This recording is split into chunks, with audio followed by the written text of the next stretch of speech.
Warahmatullahi wabarakatuh. Perkenalkan kami dari kelompok 5 yang pada video kali ini kami akan mempresentasikan tentang proyek UTS yang kami buat yaitu Smart Home IoT berbasis microcontroller. Sebelumnya izinkan saya memperkenalkan diri, saya Sakila Fadilhar dengan NIM 2432031. Saya Naila Morita Syakra dengan NIM 2024-32051. Saya Syarifah Syarfina dengan NIM 202432052. Baik, tanpa berlama-lama langsung aja kita mulai ke presentasinya. Baik, untuk memulai presentasi ini, saya akan menjelaskan terlebih dahulu konsepan dari proyek yang kami buat. Nah, proyek kami adalah suatu perancangan sistem smart home berbasis Arduino yang mampu meningkatkan keamanan dan efisiensi rumah melalui kontrol akses pintu menggunakan password. Kemudian adanya sistem peringatan otomatis, yaitu buzzer dan LED, serta pengendalian perangkat seperti lampu dan kipas secara otomatis berdasarkan kondisi lingkungan. Nah, next.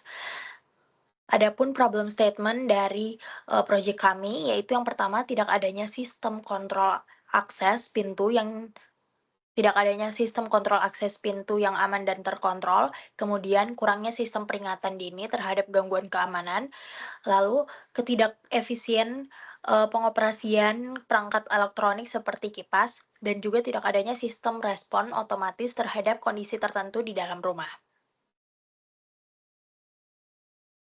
Lalu ada pun tujuan dari proyek yang kami buat yaitu untuk meningkatkan keamanan rumah, lalu memberikan sistem peringatan dini, lalu meningkatkan efisiensi penggunaan perangkat elektronik, lalu mengembangkan sistem otomatisasi rumah sederhana, dan terakhir untuk memberikan kemudahan dan kenyamanan bagi pengguna. Baik, ini adalah rangkaian sistem elektronik yang kami gunakan pada sistem smart home. Yang pertama itu adalah Arduino Uno yang digunakan sebagai microcontroller utama. Kemudian yang kedua ada keypad untuk input password, yang kemudian ada LCD untuk menampilkan status sistem, kemudian ada servo motor untuk simulasi pintu otomatis, kemudian ada peer sensor untuk deteksi gerakan, kemudian ada buzzer untuk alarm dan feedback suara, kemudian ada relay untuk kontrol lampu, ada DC motor untuk simulasi kipas, ada potentiometer untuk mengatur kecepatan kipas, ada push button untuk saklar lampu manual, ada LED untuk indikator lampu gerak, kemudian ada baterai 9 volt untuk sumber daya eksternal. Baik, ini adalah diagram balok yang kami gunakan pada smart home yang terdiri dari input, proses, dan juga output. Dan ini adalah flowchart pada sistem smart home kami. Baik, selanjutnya kita akan melakukan simulasi pada Tinkercad.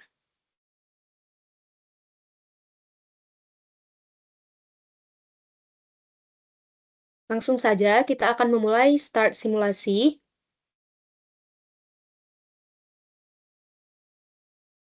Nah, fitur pertama pada sistem ini yaitu sistem kunci pintu dengan password. Di LCD, sistem menampilkan sistem home dan password. Dan saya akan memasukkan password 3 digit menggunakan keypad.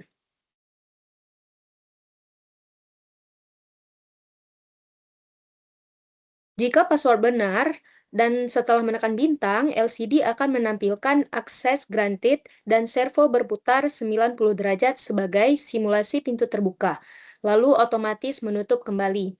Jika password salah, LCD akan menampilkan wrong password. Kita akan mencoba password yang salah. Nah, tampilannya adalah wrong password dan buzzer berbunyi selama 1 detik sebagai peringatan. Dan selanjutnya, untuk mengganti password, pada keypad kita dapat menekan tombol A,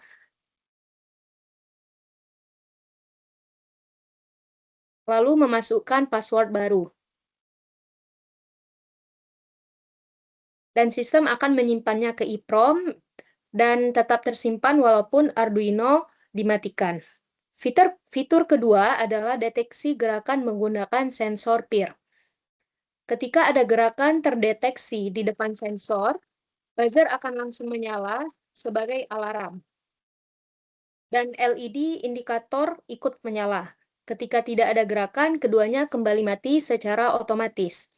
Biasa fitur ini digunakan sebagai sistem keamanan sederhana untuk mendeteksi adanya orang yang masuk tanpa izin. Fitur ketiga adalah push button. Setiap kali tombol ditekan, status lampu akan berpindah dari mati ke nyala.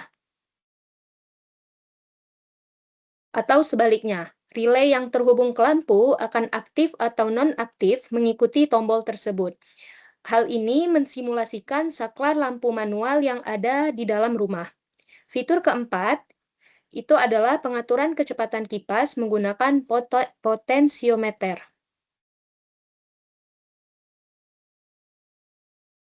Nah, ketika potensiometer diputar, nilai analog dari pin A0 dibaca dan dikonversi ke rentang 0 sampai 255. Nilai ini dibaca sehingga kecepatan kipas itu akan berubah secara halus sesuai putaran potensiometer. Baik, sekian dari penjelasan sistem yang menggabungkan keamanan pintu otomatis, deteksi gerakan, kontrol lampu, dan pengatur kipas dalam satu rangkaian Arduino Uno yang terintegrasi. Baik, selanjutnya ini adalah coding yang kami gunakan pada smart home system. Pada bagian pertama, ini adalah 4 library yang kami gunakan. Yang pertama keypad untuk membaca input keypad, motor servo untuk pintu otomatis, liquid crystal untuk teks di LCD, dan EEPROM agar password tetap tersimpan walaupun Arduino dimatikan. Selanjutnya kita mendefinisikan pin-pin yang digunakan dari peer pin untuk sensor gerak sampai dengan pot pin sebagai kecepatan kipas. Selanjutnya kita menginisialisasi LCD, yaitu baris ini membuat objek bernama LCD dari library Liquid Crystal. Kemudian kita menginisialisasi servo door servo, yang dimana nantinya objek ini akan kita gunakan untuk memerintahkan servo bergerak. Selanjutnya kita mendefinisikan EEPROM address, yang dimana nanti alamat awal penyimpanan di EEPROM yaitu alamat 0. Kemudian kita mengkonfigurasi keypad yang terdiri dari 4 kolom dan 4 baris. Array key ini memetakan posisi setiap tombol sesuai fisik keypad. Dan objek keypad ini dibuat menggunakan semua konfigurasi tadi. Selanjutnya, kita mendefinisikan variabel password. String input password itu digunakan untuk menampung angka yang diketik pengguna lewat keypad. Sedangkan string correct password digunakan untuk menyimpan password yang benar yang dimana diambil dari EEPROM saat sistem menyala. Selanjutnya akan dijelaskan oleh rekan saya. Baik, kita lanjut pada bagian EEPROM function. Nah, EEPROM ini digunakan untuk menyimpan password secara permanen. Jadi meskipun alatnya dimatikan, passwordnya akan tetap tersimpan. Dan pada sistem ini terdapat dua fungsi utama, yaitu untuk menyimpan dan juga membaca password. Jadi saat alatnya dinyalakan, sistemnya akan mengambil password dari EEPROM dan menggunakannya sebagai password utama. Lanjut, pada bagian login dan validasi password. Yang dimana pada bagian ini, user akan memasukkan password melalui keypad dan setiap angka yang ditekan akan ditampilkan di LCD serta disimpan sementara.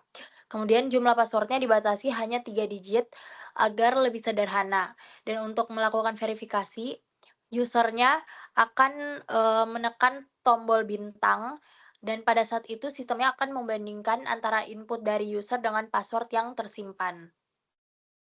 Nah, jika password-nya benar, maka akan muncul tulisan access granted dan servonya akan bergerak membuka pintu selama beberapa detik sebelum menutup kembali. Namun, jika password-nya itu salah, maka akan muncul tulisan wrong password, yang dimana buzzer-nya akan berbunyi sebagai tanda peringatan. Kemudian, lanjut pada bagian void loop, yang dimana ini adalah loop utama sistem untuk membaca sinyal dari sensor peer untuk mendeteksi adanya atau tidaknya gerakan, yaitu high atau low. Dan pada bagian peer, Ini adalah untuk mengecek apakah sensornya, akan mendeteksi gerakan untuk menentukan aksi berikutnya. Next.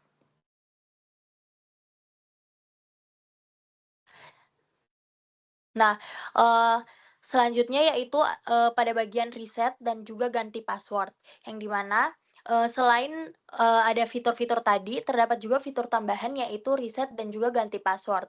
Dan terdapat juga tombol pagar atau tagar yang digunakan untuk menghapus input jika terjadi kesalahan saat memasukkan password.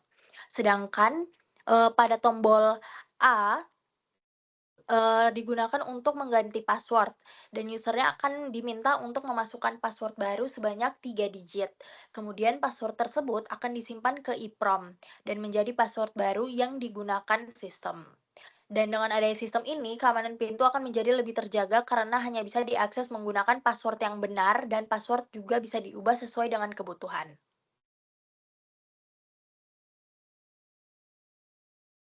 Selanjutnya, untuk output-nya itu, sistem ini menggunakan beberapa komponen untuk memberikan respon terhadap input yang telah diproses dan dijelaskan oleh teman saya tadi. Output pertama adalah LCD yang berfungsi sebagai media tampilan informasi. LCD menampilkan kondisi awal sistem, input password, serta hasil autentifikasi. Hal ini terlihat pada kode LCD print, system home, access granted, dan wrong password. Selanjutnya, terdapat servo yang digunakan sebagai penggerak pintu. Ketika password benar, servo akan berputar ke posisi 90 derajat untuk membuka pintu, kemudian kembali ke posisi awal untuk menutup pintu. Lalu untuk kodenya itu ada door servo write 90, delay 3000, dan door servo write 0. Kemudian, buffer berfungsi sebagai alarm. Buzzer akan aktif ketika password salah atau saat sensor PIR mendeteksi gerakan. Hal ini ditunjukkan pada kode tone dan digital write. Lalu LED digunakan sebagai indikator visual yang menyala ketika ada gerakan terdeteksi oleh sensor PIR. Kodenya adalah digital write LED pin high dan low. Untuk lampu, sistem menggunakan relay yang dikontrol melalui tombol. Setiap kali tombol ditekan, kondisi lampu akan berubah. Kodenya itu adalah relay pin lamp state, high and low. Terakhir, motor digunakan sebagai kipas yang kecepatannya itu diatur menggunakan potensiometer. Nilai analog diubah menjadi PWM untuk mengatur kecepatan motor dengan kode integer speed value dan analog write. Secara keseluruhan, bagian output ini memastikan sistem dapat memberikan respon yang jelas, baik dalam bentuk tampilan, gerakan maupun suara, sehingga pengguna dapat memahami kondisi sistem dengan mudah. Baik, itu saja dari kami, kelompok 5. Maaf bila ada salah kata atau perbuatan yang kurang berkenan. Kami pamit undur diri. Wabillahi taufiq walhidayah. Wassalamualaikum warahmatullahi wabarakatuh.